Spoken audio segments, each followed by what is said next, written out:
Hello, everybody, and Happy New Year to all of you out there. I know I am late to the party on this one. Sorry, I'm lagging. But the ReliaQuest Bowl was fitting for a team relying on a quest to get back to national championship glory, and that is what Michigan just did. The Michigan Wolverines beat Alabama for a bowl win. And it's going to be a nice springboard in the next season, isn't it, everybody? All right. Not only does Michigan have a winning record versus Alabama again now, 4-2-3, and the SEC is down, and the Big Ten's looking great in the playoff. Two of the four teams are Big Ten championship, or Big Ten teams, and they could meet in the championship game. So that would be exciting. But we're talking Michigan. Wow. Michigan went 8-5. And at one point, a bowl game was questionable for this team. They needed their sixth win and couldn't get it. And then they did. They beat Northwestern to get their bowl eligibility. And then to top it off, they won these last two games. Wow. They beat. Well, first of all, Michigan won their last three games, losing to Oregon and Indiana the 2 weeks before, which were two playoff teams. Three of Michigan's five losses were to playoff teams, and Michigan beat one playoff team to end the season in Ohio State, and then they beat another great team that should have been in the playoff over Indiana, in my opinion, but it really doesn't matter. Both of them lost. Michigan beat number 11, Alabama, in that ReliaQuest Bowl. Michigan had a great season, 8-5. They kept the brown jug in that win versus Minnesota. They beat Michigan State. They beat USC early in the year when we thought USC was going to be good. They beat Ohio State, who was number 2 at the time. But this bowl win, where defense and ball control was very important, especially for a team whose raw quarterback finally got hurt in that game. This was an unbelievable performance by Michigan. I didn't get to see it live. I had to work every day this week, all the days next week, and for the foreseeable future. Houses are stacked up. People want to get into their new homes for the new year, and I don't blame them. So we're working hard to make that happen for people. So I've been lagging on some of my videos, but I'm here. Hey, better late than never, right? So Michigan beat Alabama 19-13 on New Year's Eve. I finally got to watch the game, and wow, it was an amazing performance. Wink Martindale is not Don Brown. He was 100% correct when he said that, when he was hired, and even after the first few games. It wasn't the greatest performance by him, but the defense got better every week. The defense lost many players and still looked like a daunting force in the game versus Ohio State, and then in this game versus Alabama. They allowed 260 yards to Milroe and Alabama's offense, and that's compared to Michigan's 190 offensive yards, and Michigan won that game. Wow. The defense forced 3 turnovers and allowed 68 rushing yards. Michigan had 115 rushing yards, another difference in a hard-fought physical game. Most of these yards on the ground for Michigan came from Jordan Marshall, the freshman. He's going to be a redshirt freshman next season.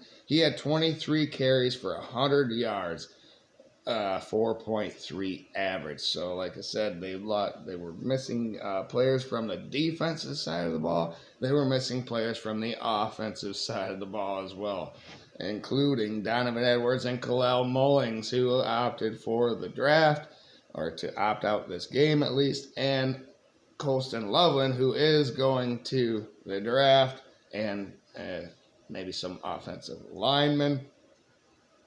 Fred Moore, though, also in this game had 3 crucial catches for Michigan for 37 yards. One of them was for a touchdown to do just enough to help this amazing defense and the run game.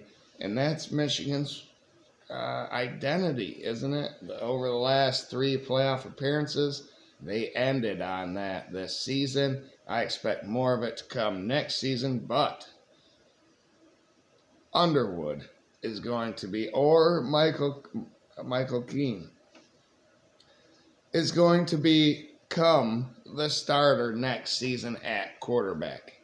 Through competition, they're going to have to compete versus one another and throw in Davis Warren if he can get healthy enough again by the time that happens. But, that quarterback room there alone is 1,000 times better than what we had going into this season. So I expect a huge bounce back for Michigan. We will have to see.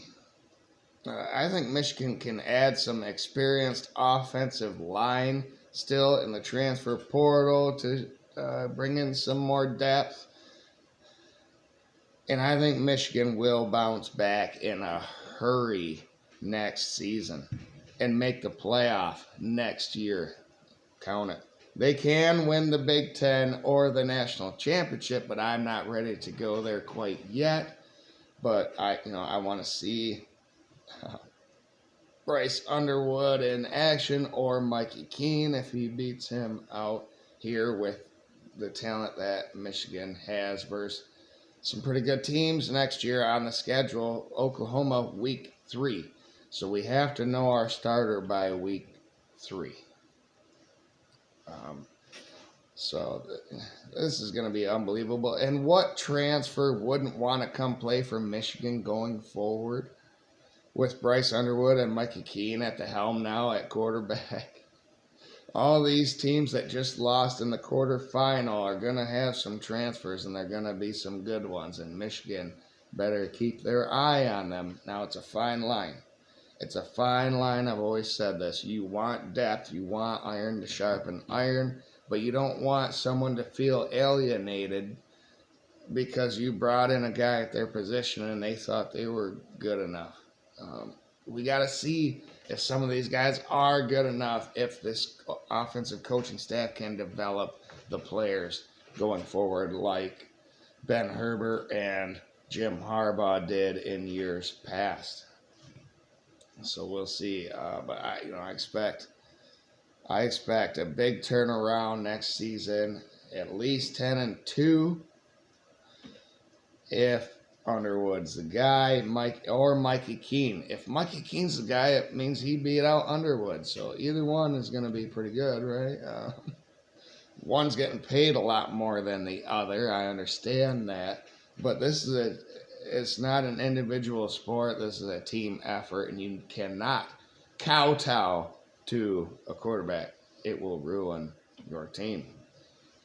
But if the quarterback is bought in and wins the job, then man, sky's the limit.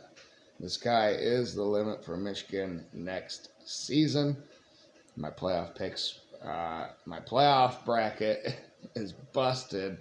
It's ruined. My cousin Adam had Penn State winning the whole thing, and they're in the Final Four now. So wouldn't that be interesting if Penn State and Ohio State meet for an all Big Ten national championship this season? And I think Penn State could win that game. Listen, there was a caller on the Voice of College Football Michigan channel, hosted by TJ on the live call, tonight that I just watched. Go check them out at the Michigan Voice of College Football. They're awesome, all of them. Saw a new guy over there today, Penn Game Classic.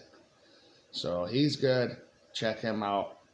But there was a guy, caller Timothy, who had Penn State and Ohio State. He wasn't willing to pick it, but he pointed out that each game Penn State plays versus Ohio State keeps getting closer and closer and closer. And if it was a neutral site game, Penn State, man, I overlooked them this season. I knew they were going to have a great defense and a good offensive line. I didn't believe in their quarterback. Well, Michigan has won with lesser said quarterbacks as well. Aller might be a JJ type of a player, good enough to win it all for Penn State. So there you go. That would be an interesting playoff. I have not done my playoff, but you saw my picks, and then my bracket's ruined. I'm going to redo it here. I'm going to preview the 2 semifinal games coming up this week, and I will pick a new winner because, man, the 1 through 4 seeds are not even in the semifinal. They're all higher seeds. Who saw that coming? I'm sure somebody did out there. Let me know. But thank you everybody for tuning in. Michigan, what a great year. The best 8-5 season that I can ever remember. I think Michigan went 8-5 under Harbaugh. It was nothing like this. It was nothing like this when they got Underwood in the offseason. They beat Ohio State. They beat Alabama. Their losses were to 3 playoff teams, and then, Washington and Illinois. What are the odds that Michigan beats Ohio State and Alabama and then loses to Indiana and Illinois in the same season? It was a fun ride this season for the football team. So stay tuned for other videos. We got basketball. We got the Michigan Sports Report coming up after all this. Hockey will be playing tomorrow night. I cannot wait for that. So stay tuned for all that. Thank you, everybody, for tuning in. Have a great day out there, and go blue. Happy New Year.